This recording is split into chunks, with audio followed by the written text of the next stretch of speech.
აი ახალმოსულების გასაგონად ვამბობ. განსაკუთრებულად ახალმოსული გულანთებული რომ მოდის, ძალიან ლამაზია, ხო, გულანთებული ახალგაზრდა კაცი ქრისტიანი რო ხდება. იცოდეთ, ეგ საწვავი, რომელიც ჩაისხა თქვენში, მადლისმიერი, 100 წელი გაცოცხლოთ ღმერთმა, 100 წელი უნდა გეყოთ. და არა თუ უნდა გეყოთ, უნდა მოემატოს და მოემატოს.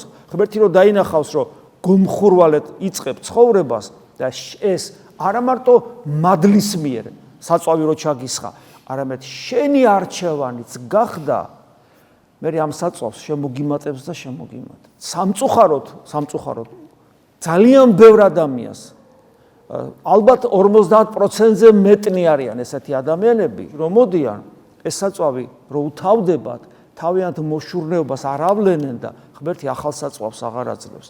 და ასეთი ადამიანები იწყებენ ჩანჩალს სულიერ ცხოვრებაში, აი მიჩანჩალებენ უკაცრავად და ეს ჩანჩალიც რო ბეზდებათ და ყველაფერი ნაცრისფერ ტონში რო გადაეფარებათ ეს თვალსაწინო არაფერი რო აღარ აჩანს, მერე მიდიან ეკლესიიდან. ეს ღალატია უფლისა, მინდა გითხრათ.